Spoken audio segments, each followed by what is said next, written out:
नमस्कार मित्रमैत्रिणींनो, मी प्रिया पवार आणि खूप खूप स्वागत करते साधा स्वयंपाक या आपल्या चॅनलमध्ये.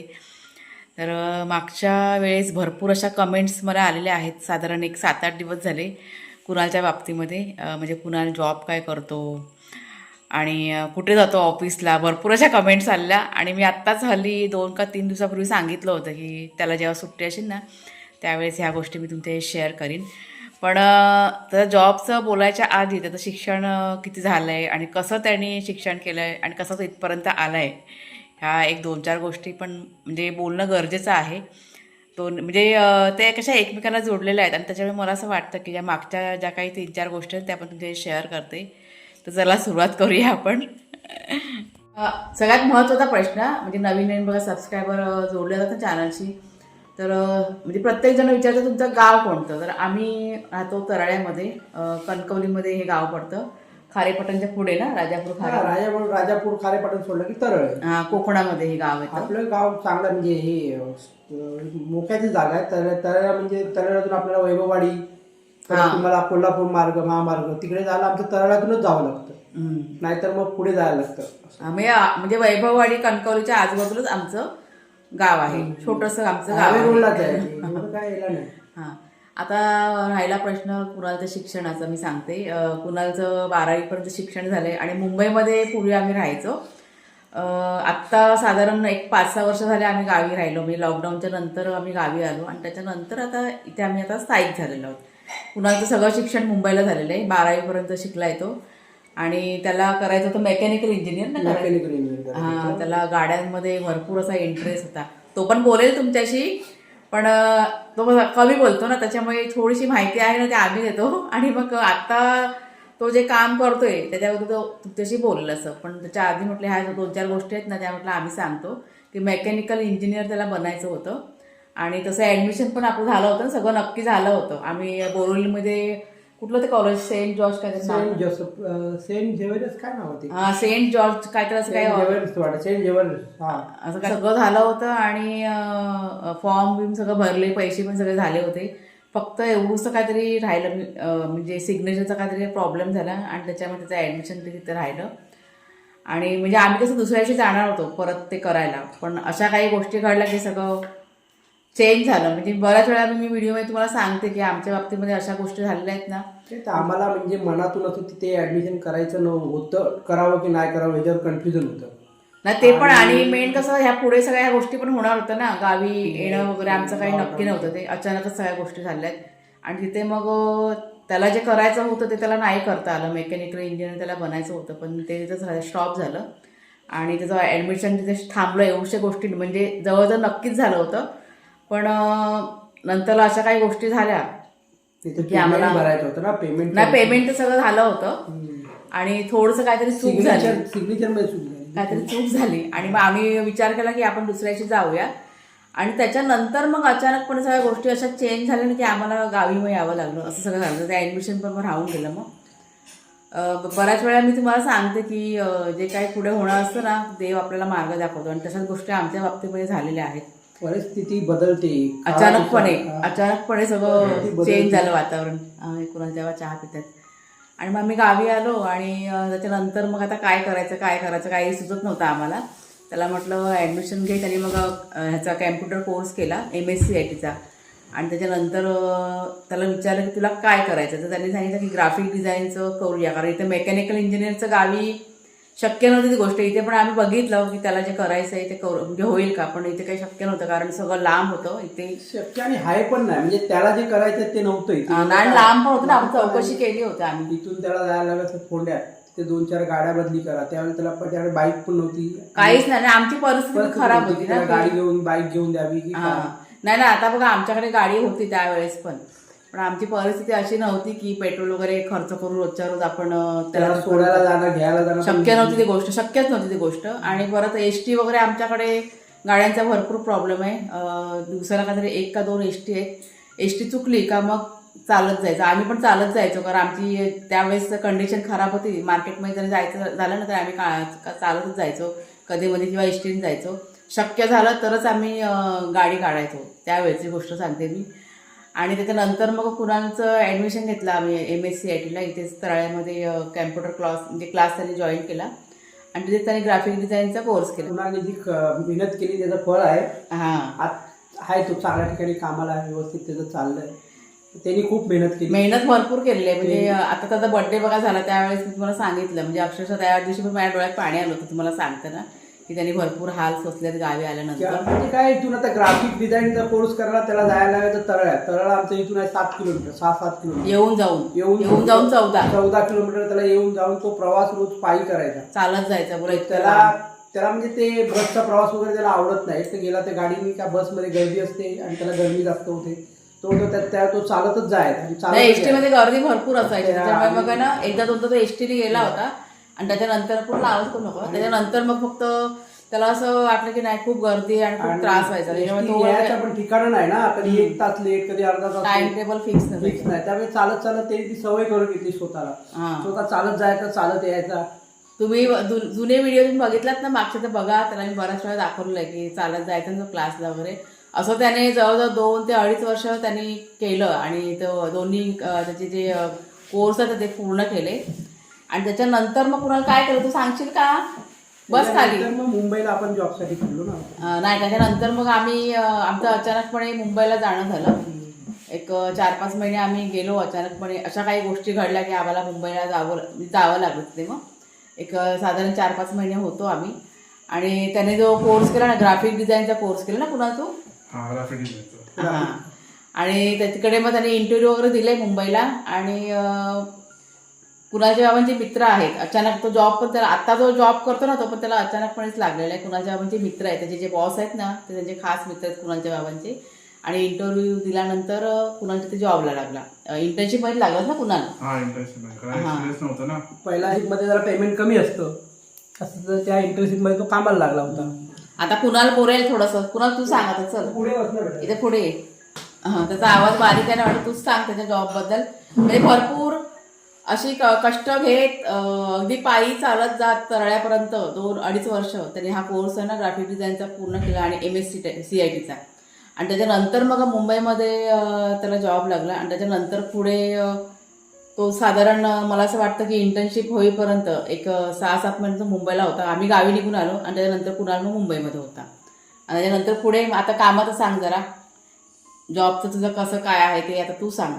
जॉबचा आता मी वर्क फ्रॉम होम करतो आणि तर चाललंय असं काम. असं बाकी तर काही नाही एवढं, कारण डिझाईनचं काम आहे ना, त्यात एवढंच काही प्रॉब्लेम नसतं. म्हणजे ऑनलाईन आपण काम करू शकतो घरी बसून. नाही मग ग्राफिक डिझाईन म्हणजे काय, म्हणजे बऱ्याच जणांना माहिती पडेल ना की कसं काय. म्हणजे आपण जे ऍड वगैरे बघतो, व्हिडिओ ऍड सोशल मीडियावर बघतो किंवा टीव्हीवर बघतो किंवा युट्यूबवर बघतो, जे सर्व जे डिझाईनिंग बघतो ना ते सर्व ग्राफिक डिझाईन येतं. सर्व पोस्टर पासून, लोगो पासून, पॅकेजिंग पासून सर्व ग्राफिक डिझाईन मध्ये येतं. मग ते सगळं तुम्ही लॅपटॉपवर सगळं ते डिझाईन करता. सर्व लॅपटॉपवर डिझाईन सॉफ्टवेअर. त्यांच्याकडे प्रोडक्ट आहे बघ ना, ते कंपनीत आहे. तुझं काम सध्या सगळं व्यवस्थित चालेल तुझं कामात आता. काम व्यवस्थित चाललं. आता मी ऍड एजन्सी मध्ये कामाला आहे. तर ऍड एजन्सी मध्ये म्हणजे कसं असतं, आपण ब्रँडसाठी ऍड बनवतो, व्हिडिओ असतात, सोशल मीडियासाठी पोस्ट असतात, परत ऍड रन करायचे, परत वेबसाईट साठी काम करायचं, वेबसाईट डिझाईन करायचं, ते सर्व असतं. म्हणजे आम्ही त्यांना फक्त ऑनलाईन मध्ये घेऊन येतो, ऑनलाईन मार्केटमध्ये असं. अच्छा. परत ई-कॉमर्स प्लॅटफॉर्म साठी इमेजेस वगैरे क्रिएट करायचं, अमेझॉन, फ्लिपकार्ट, तेव्हा तुम्ही सर्व इमेजेस बघता ते सर्व आम्ही डिझाईन करतो, ग्राफिक डिझाईन. लोगो म्हणजे एक प्रकारे लोगो वगैरे तयार करतात, सर्व इमेजेस वगैरे, सर्व व्हिडिओज, सर्व ते ऍड वगैरे करतात ते. हां, 6 महिने त्याने इंटर्नशिप केलं आणि त्याच्यानंतर मग त्याच ऑफिसमध्ये मग त्याचं काम कसं सरांना भरपूर आवडलं आणि मग तिथेच तो जॉबला लागला, दुसरीकडे गेलाच नाही मग. आणि मध्ये थोडेसे जरा अपडाऊन्स पण आले होते. आम्ही बघा गावी होतो, कुणाल मुंबईला होता आणि जिथे तो राहायचा तिथे थोडीशी जरा अडचण आली होती. आणि मग मला असं वाटतं साधारण 2025ची गोष्ट काहीतरी ना, 2024 का 2025ची गोष्ट आहे. मला वाटतं 2024 बर्थडे तर आपण इथे केला. बाबाचा बर्थडे होता ना, 50वा बर्थडे हा, तेव्हा कुणाला गावी आला. म्हणजे तो थोडंसं जरा अडचण झाली होती, म्हणजे त्याच्या राहण्याची वगैरे आणि जेवणाची वगैरे जरा अडचण झाली होती. आता मग म्हणजे खूपच प्रॉब्लेम झाला. तर त्याला मग आम्ही सांगितलं की तू ये गावी, पुढचं पुढे बघूया म्हणून. आणि मग तो आला गावी निघून. 2024ची काहीतरी गोष्ट आहे ही. तेव्हा तुम्ही काम सोडणार होतो. नाही, काम सोडूनच आलेला कुणाल. जॉब सोडला होता त्याने आणि त्याला भरपूर प्रॉब्लेम झाला होता. आम्ही त्याला सांगितलं पण नव्हतं ना की ऑनलाईन काम मिळेल नाही, तेव्हा त्याचं ऑनलाईन नव्हतं. तेव्हा तो ऑफिसमध्ये जाऊन काम करायचा. ऑनलाईन तो आता काम करतोय, वर्क फ्रॉम होम.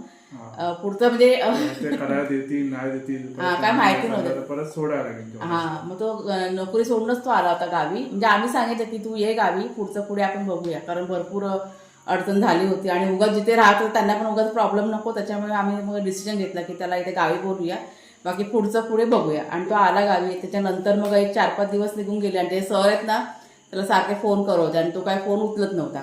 मग शेवटी त्यांनी मग कुणालच्या बाबांना फोन केला, कारण त्यांचे मित्र ना ते. आणि मग तेव्हा मग कुणालच्या बाबा त्यांना सांगितलं की असाचा प्रॉब्लेम आहे, त्याच्या राहण्याचा प्रॉब्लेम आहे, जेवणाचा प्रॉब्लेम आहे.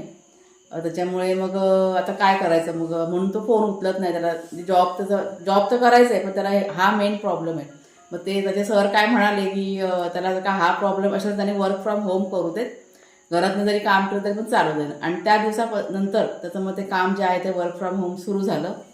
आता तो अगोदर आपल्या इथे घरात बसून काम करायचा, पण आता काय रेंजचा प्रॉब्लेम ना, नेटवर्क इथं झालं की परत मी इथे चालू आहे. हा, रेंजचा आता प्रॉब्लेम आहे. हा, पावसामध्ये भरपूर रेंजचा प्रॉब्लेम. त्याच्यामुळे आमचं जे जुनं घर आहे ना, आमचं जे मूळ घर आहे जिथे आम्ही पूर्वी राहायचो, म्हणजे गावी आल्यानंतर एक साधारण 8 ते 10 महिने आम्ही आमच्या जुन्या घरात राहिलो. जे सार्वजनिक आमचं घर आहे ना, तर तिथे जाऊन तो आता त्याचं ऑफिसचं काम सांभाळतो. तिथे की नाही रेंज वगैरे आहे. इथे आम्हाला वायफाय पण घ्यायचं आहे, पण आमच्या इकडे वायफायची सुद्धा सोय नाहीये ना, अजिबात नाही ना. काही भरपूर ठिकाणी आम्ही चौकशी केली, खूप आम्ही तपास केला, पण वायफाय वगैरे पण इकडे या साईडला आमच्या इकडे येत नाहीये. त्याच्यामुळे आता सध्या फक्त हायवेला आतमध्ये अजून आलं नाही. आतमध्ये लोकांना झाडं वगैरे जंगल आहे भरपूर, वायर फिरवणं कठीण आहे. असं आहे. पैसे इकडे कसं आहे, इकडे लोकांकडे मेंटेनन्स वगैरे जे अवलंबून आहे लोकांना, म्हणजे लोकांच्या घरी लोकांना गरजा अशा नाहीत ना. इथे लोकांना गरजा अशा नाही इंटरनेटच्या वगैरे. त्याच्यामुळे काय इंटरनेट लोकांनी कोणी वापरत नाही. त्याच्यामुळे आपल्या एकट्याच इकडे इंटरनेट येणे प्रॉब्लेम आहे, पॉसिबल नाही. आणि खर्च जरी घ्यायचं म्हटलं तर भरपूर खर्च होणार. आणि ते सध्या ती आपली परिस्थिती नाही की आपण एवढा खर्च करून जरी खर्च करून समजा इकडं तिकडं ऍडजस्टमेंट करून खर्च करून जरी घेतला, तिकडनं एवढ्या लांबून वायर फक्त आपल्यासाठी येणार आणि झाडी झुडपातून जी वायर येणार कधी तुटणार कधी काय होणार ते मेंटेनन्स पण आपल्याला करावं लागणार. कारण आपण एकच कस्टमर असल्या कारणाने ते लोक आपल्याला मेंटेनन्स देणार नाही वेळी तुम्ही. प्रत्येक धंदेवाला कसं असतो, प्रत्येक जण आपला विचार करतो ना. त्यांना जेव्हा 5-6 माणसांकडून पेमेंट जातोय महिन्याला, तर ते करणार, मेंटेन पण ते लोक करणार. पण आपल्या एकट्यासाठी ते सगळं हे आहे ना, त्याच्यामुळे ते राहिलेलं आहे ना. आम्ही बऱ्याच म्हणजे दोघा तिघांना बोलवलं होतं, जे असतात ना इंटरनेटवाले, सगळं सर्च करून वगैरे बघून गेले, पण त्यांनी सांगितलं की नाही, शक्य नाही होणार. त्याच्यामुळे मग आता सध्या त्याचं जे काम आहे ना मोबाईलवरती, ते आहे ना हॉटस्पॉट वगैरे बघा, ते हे करून ते सगळं त्याचं काम सध्या चालतं. तर आता पाऊस चालू आहे ना, तोपर्यंत पुन्हा तर जुन्या घरात त्याचं ऑफिस चालणार. आणि एकदा पाऊस गेला इथे पण रेंज वगैरे कसं व्यवस्थित होते मग, आणि मग तो इथे घरामध्ये बसून मग त्याचं पुन्हा ते काम सुरू होईल. म्हणजे थोडक्यात काय, तर पुन्हा आपला आता ग्राफिक डिझाईनचं काम करतो आणि त्याचा छान असा जॉब सध्या चाललेला आहे. पण एवढंच सांगेन की कुणालने आमच्या म्हणजे इथपर्यंत जो आलाय ना, भरपूर स्ट्रगल त्याने केलेला आहे. म्हणजे शिक्षणापासून, म्हणजे लॉकडाऊनच्या नंतर त्याने भरपूर सोचलं आणि आता तो स्टेबल आहे, सगळं व्यवस्थित चाललेलं आहे. आता काही मेहनतीचं फळ आहे. हा, त्याने भरपूर मेहनत केली त्या टाइमला पण, जेव्हा कोर्स वगैरे केला त्यावेळेस. त्याच्यामुळे आता आहे ठीक आहे, 4-5 वर्ष भरपूर त्रास काढलाय, पण आता सगळं व्यवस्थित चाललंय कुणालचं. आणि ह्याच्या पुढे पण नीटच होणार आहे. आम्ही आहोत त्याच्या पाठीशी. आणि जेव्हा कधी त्याचं लग्न वगैरे करायचं असेल तर तुमच्याशी त्या गोष्टी मी शेअर करीनच. पण अजून 2-3 वर्ष तरी नाही, 2-3 वर्ष आम्ही थांबणार आहोत. तो अजून जरा व्यवस्थित स्टेबल होऊ दे, त्याच्या जॉबमध्ये वगैरे सॅलरी वगैरे व्यवस्थित होऊ दे, आणि त्याच्यानंतर मग त्या पुढच्या गोष्टी आहेत. मग असं सगळं आहे. पण घाई करून काय उपयोग नाही आहे, कारण जी कोण मुलगी असेल आपल्याकडे येईल तिला पण व्यवस्थित सांभाळणं हे आपलं काम आहे, ते आपलं कर्तव्य आहे. त्याच्यामुळे जे तो स्वतः आधी स्टेबल होऊ दे व्यवस्थित, मगच असं आहे. जे आम्ही धक्के खाल्ले ते आमच्या मुलाला, आमच्या नातवंडांना किंवा आमच्या सुनेला कोणालाही नको. आम्ही जो त्रास भोगलाय ना, जे आम्ही त्रास भोगले आमच्या पिढीने नाही भोगावे. बस त्याच्यासाठी खूप जेवढं चांगलं करता येईल तेवढं करायचं आणि त्यांना चांगलं देता येईल तेवढं द्यायचं. नाही, या सगळ्या गोष्टी आहेत माझ्या जॉब बद्दल आणि त्याच्या लग्नाबद्दल पण भरपूर अशा मला कमेंट्स येत होत्या, म्हणजे अगदी भरभरून की कुणाचं लग्न कधी करणार, तर लग्न करा, सून घेऊन या. आणि त्याच्या जॉबबद्दल पण भरपूर अशी विचारणा होत होती आणि म्हणूनच म्हटलं तर आज छोटासा एक व्हिडिओ तयार करून तुमच्याशी या गोष्टी शेअर करते. म्हणजे मी पण या गोष्टी तुम्हाला सांगू शकले असते, पण मला असं वाटलं की तो प्रत्यक्ष समोर असेल तर त्या जॉबचं जे आहे ना तो स्वतःच चांगल्या पद्धतीने सांगू शकतो. आणि बोलला तो आज कॅमेरासमोर, ही सगळ्यात मोठी गोष्ट आहे. जास्त बोलत नाही तो, आमच्याशी पण बोलतो घरामध्ये, पण कसं त्याचं जास्त अशी बडबड तो करत नाही. म्हणजे नेमकंच बोलायचं मुद्द्याचं वगैरे. बाकी वाघ्या शरू यांच्यासोबत त्यांची धमाल मस्ती आमच्या घरामध्ये चालू असते. पण नेमकं काय होतं की त्यावेळेस माझ्याकडे म्हणजे शूटिंग बिटिंग आमचं बंद असतं, त्याच्यामुळे जास्त कसं कॅप्चर करून तुमचे शेअर करता येत नाही. पण ह्याच्या पुढे म्हणजे प्रयत्न करीन मी शेअर करायचा. अजून काय बोलायचं आहे तुम्हाला पण ना? काय नाही आता. काय नाही ना? हा, तर चला मग आजचा व्हिडिओ आता इथेच थांबवते. कसा वाटला जरूर सांगा, आवडला असेल जरूर लाईक करा, शेअर करा आणि हाईप करा. आणि मला असं वाटतं की तुमच्या सगळ्या प्रश्नांची उत्तरं मिळाली असतील, पण तरी पण अजून पण काही राहून गेलं असेल कोणत्याही बाबतीमध्ये तर प्रश्न तुम्ही विचारा कमेंटमध्ये. नक्कीच नवीन व्हिडिओ तयार करून तुमच्या प्रश्नांची उत्तरं देण्याचा मी प्रयत्न करीन. तर आजचा व्हिडिओ आता इथेच थांबवते. व्हिडिओ पाहिल्याबद्दल खूप खूप धन्यवाद.